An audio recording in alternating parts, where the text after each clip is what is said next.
Buie. Go ahead and go right into questions. What does it mean to just kind of have a non-conference game this early in the season at this kind of magnitude, and then also just be playing it at home? Yeah, I mean, every game is exciting. Every game we go out, we get to compete. So, it's just another opportunity to go out there and get better and show the world what we can do. So, super excited. Looking forward to tomorrow. Would you say you guys are treating this game any differently in terms of treating it like a playoff game or a test for you guys? No, like I said before, every game is the same. We take one game at a time. You don't look too far ahead in the schedule. Just take it one game at a time, and everyone is capable of winning. So you can't try to pick and choose who you're gonna play hard against. You got to just play hard against everyone.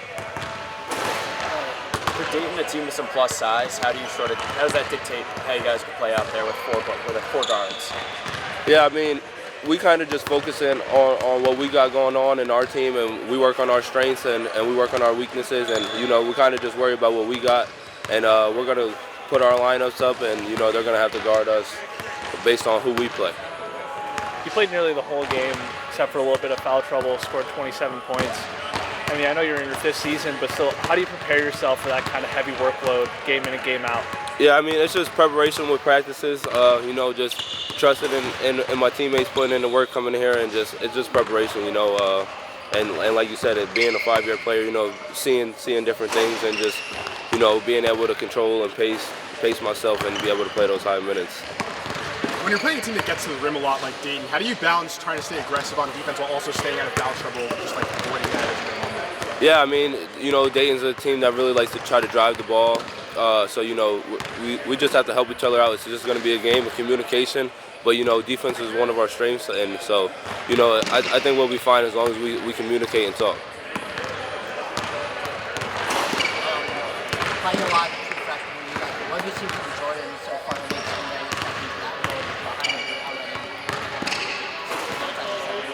already? Yeah, Jordan came in with a super competitive chip to him, and he was under recruited, so I think that gives him another edge. And I just think that he's what helps him is he's physically able to go down as a true freshman, and he just plays super hard, and he's really good on the defensive end, and he's out there just trying to make winning plays. So. For you personally, what does it mean to have guys behind you where you need to sit to the foul you need, but that the team can still manufacture points and defense on the court even while you're on top? Yeah, it's an extra confidence boost because we're a team and it takes everyone to win in games. So having that bench and having like other players around you definitely helps a lot. After kind of a slow start against Dayton, would you guys say you changed anything practice-wise? Or did you send any special messages to get off the urgency after that first game? I mean, no, like I said, every game is hard, Obviously, you watch every game, and there's things that you can do better no matter, how well you play, how well you don't. You're always going to watch film and see what you can do better. So, I think it's just the first game, there's some excitement, and, so we're just going to continue to get better and progress as we would whether we had won or lost.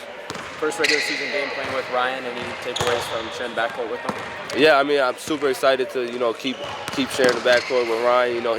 He brings a lot to the team from being able to shoot and get downhill and make plays for others or get all the way to the basket. So, super excited to keep working with him.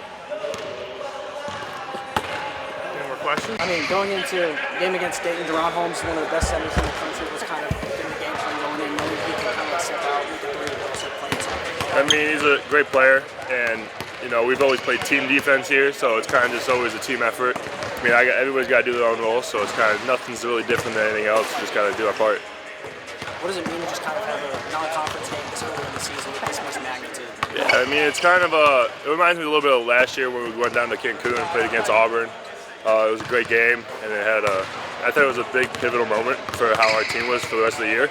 It was a big, defining moment of how we played defense, and it's going to be a great test for us, and I feel like it's going to go well.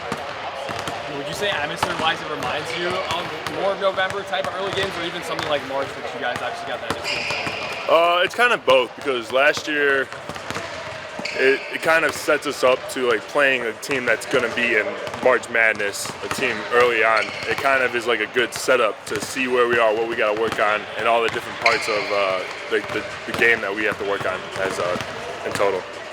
Last year you were kind of in a 50-50 split with Titus. Now it seems like you're having a little more of an expanded role. How have you prepared for that? Do you expect that to last this year? I mean, it kind of always goes day by day. I mean, every game is different than the last. The personnel that we play is going to change, and how we play share minutes is going to change depending on how they need to be guarded and all that kind of stuff. It kind of, with Blake and Luke, they do a great job in practice and like preparing me, and I do a good job preparing them for all that stuff. So any person is capable of playing at any given moment. And I mean, it's kind of, I feel like it's similar to last year how we shared. It just is a different time period of where we're starting so far. When you're coming off a big game where there are a ton of guards and you're kind of playing small to a game to a team with really good game and play through a post player a lot, it's pretty easy to look at differences. But have you seen any similarities in prepping that have kind of like where Monday kind of prepared you for this and you have some takeaways from that help on Friday? Yeah, I mean, I feel like the biggest comparison of the two is the fact of how they like to play a little bit. It's a lot of like get and go kind of stuff. They both are really good teams, and kind of just got to play our team defense in the end in order to pull it out. Coach Monday talked about how you didn't feel you guys were connecting that first half. How do you think you can practice? I feel like since the second half of that game, it really showed us what we have to be like and how we have to play in order to be productive in our league. And I feel like that first game was a big step for us to take in order to realize what we have to do and where what we were doing was wrong. So I feel like this last couple days have been a great step in the right direction for us. Against Dayton, I want to say you had 4 or 5 blocks. Do you practice something like that in practice, or is it more you get on the court and you just want to smother as many shots as you can? I mean, it's kind of our guys know how I am, so they know where to go and where not to go, but it's kind of something where it kind of just happens in the right time, right spot. It's kind of just getting the feel for it in the game sometimes is what allows you to do it. Being a senior now in one of the leaders in the front court, how do you feel your leadership will have to depend on for the rest of the season? Yeah, I feel like I have more of people listen to me more than they were in the past. Last year, it was kind of my first year playing really, so people really didn't listen to me much, but now I've played a year, people actually are listening to what I have to say and kind of listening to all the things I have to input into them. Last year, Big Ten scattered with a bunch of star forwards and big men. Just named a few like Trey Jackson-Davis, Zach Edey. So when you're going up against another great forward, how does that sort of past experience help dictate what you're going to do? Yeah, I kind of know how they like to play and the magnitude that they like to play at, how hard you got to work and how physical it's going to be. So I'm prepared for that, I'm ready for that, and I'm expecting it. So it's going to be a lot better than last year where it's kind of like the first punch you get, it's kind of like, oh, now it's like I'm expecting it, so it's always going to be good. Time for one more from Matt. Seemed like in the first half, defense got off to a bit of a slow start, then it clicked in the second. How are you guys going to work to make sure that's the way from the tip tomorrow? It's just all in preparation. These past couple days we've been preparing pretty well, and the second half, we watched the first half. We didn't even watch the second half because we know that the first half is what we got to change. The second half is how we have to play. The first half we can't play like. So in order to make things happen well, we just got to know what we did wrong and learn from it. Thanks, Matt. Thank you. Yep.